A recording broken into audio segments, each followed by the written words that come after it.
Hey everybody, it's Jason from the Texas Gun Vault 2, and we're back out here in the garage for another garage gun talk and I guess upcoming projects because I got something new today.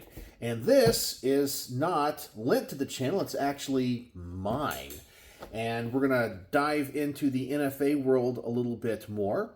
And this is a suppressor that was sent to me by B&T. And I was kind of surprised when my dealer said he received it and to come fill out all the paperwork because honestly, I kind of thought I made B&T mad. I was like, well, they're never going to deal with me again. But we got this. So I'm kind of excited. And they sent a nice little package here with a couple of different mounts or a few mounts. So I'll be able to try it on a number of different host platforms. So I want to show you guys this. I mean, I literally just got home from my dealer. And I have to say, too, if you guys are in the NFA world, this is actually my first NFA transfer on a Form 4 individually to me in a while. And I know that for a long time in my buying history, the wait on the approval on those forms were like a year. 9 months to a year. I got this one back in 4 days, which according to some of my friends is actually pretty darn long. I know some people that are getting approvals back the same day. So they're going down to the local, big box store and filling out the paperwork and submitting it, paying the tax, and they get the approval within a day. It's amazing. But this one took 4 days. So kind of excited about that, how fast the processing times are. But let's go ahead and I'll show you what I got.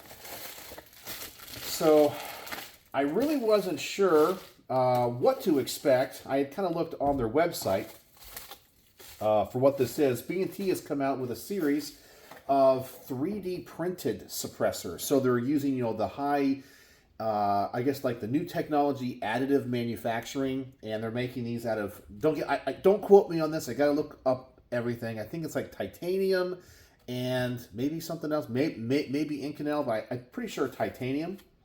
But it's kind of definitely a different product than what they've put out in the past. And so it's kind of their new line of stuff. And I believe these are also supposed to be flow-through suppressors. So they have a unique baffle design that's supposed to be low resistance. So I have always been impressed with the build quality of B&T. That is honestly the one thing that always attracted me to the company early on. But here it is. They don't have like cool and sexy names for their suppressors. They usually just have some digits and some numbers. And that's what we have here. So this is the SRBS 762 Ti DM. So I'm assuming that the Ti is titanium. DM might mean direct mount, I guess. But yeah, it's B&T USA, Tampa, Florida. And we got the serial number here. And caliber, 7.62 millimeters. So here it is. Let's take a look at it from the side here. And it definitely looks and feels like a 3D printed suppressor. Has kind of an interesting design on the outside. And I've always mentioned in the reviews and anytime I get to hold anything 3D printed or additive manufactured, they all have like it's not necessarily a rough texture to it. You just know it is. And that's not necessarily a bad thing depending on what it is.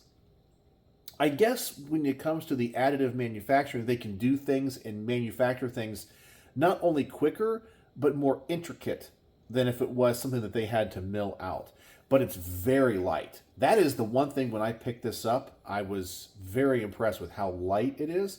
But here's that end cap, and you can see it has all these like little openings around the sides, so it kind of reminds me of like the Huxworks kind of end caps. So obviously we're going to have a lot of gas that gets siphoned off as it goes through the baffles and then up and out the front.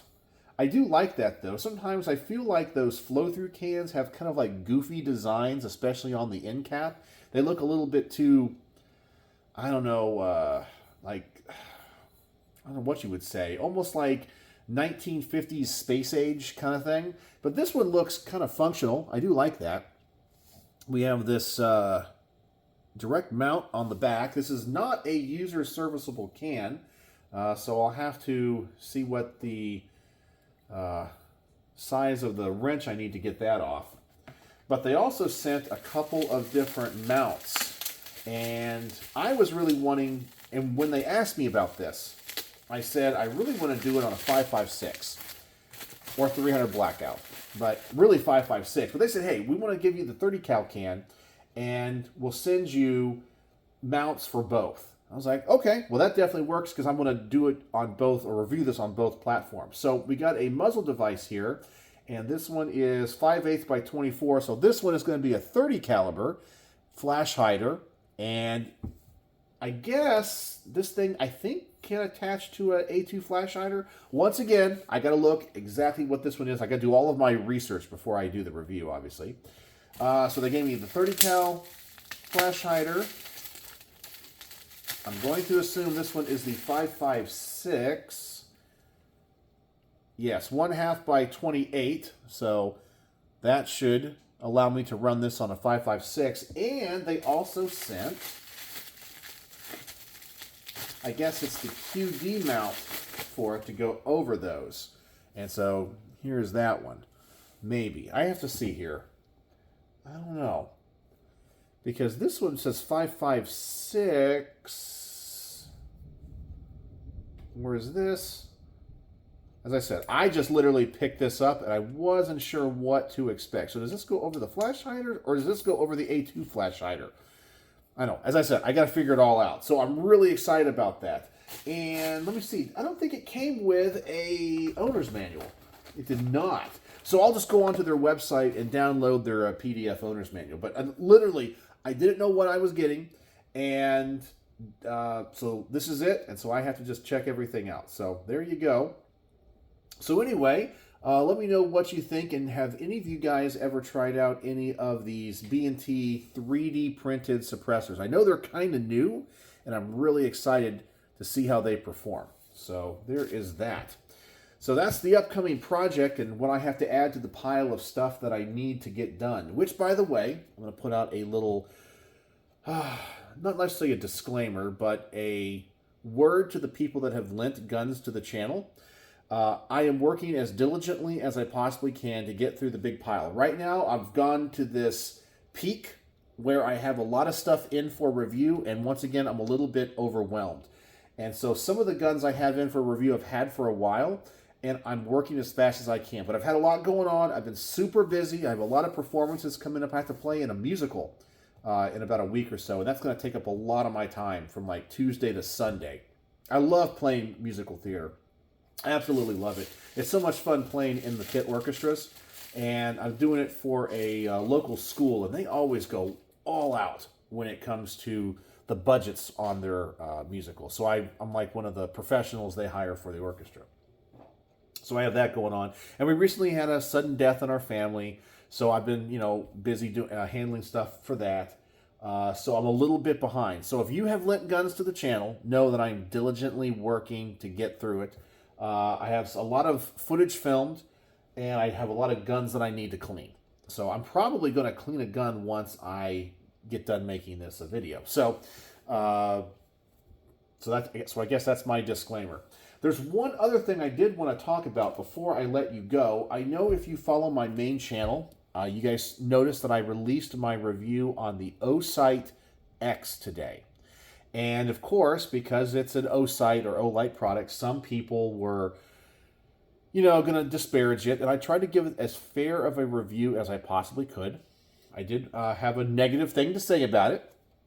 But everybody was saying in the comment section they were looking forward to the O-Sight S. And they were asking if I was going to review it. And the answer is, yes, I am. I have it right here. It's unopened. I mean, I haven't even cut the tape on the thing. But I have one issue with this. I don't have a firearm, as far as I know, that will have an optics mount for this. Because this is like a smaller one. I'm used to like the Trigicon RMR mount size. This one uses the smaller version of that. And I don't have any small guns for this. And I don't think I have anything to mount it to. So I have to scramble to find something that I can put this one on as a host weapon for the smaller, more enclosed one. So I don't know. I got to find something to mount this to. Hopefully a pistol, but I don't know.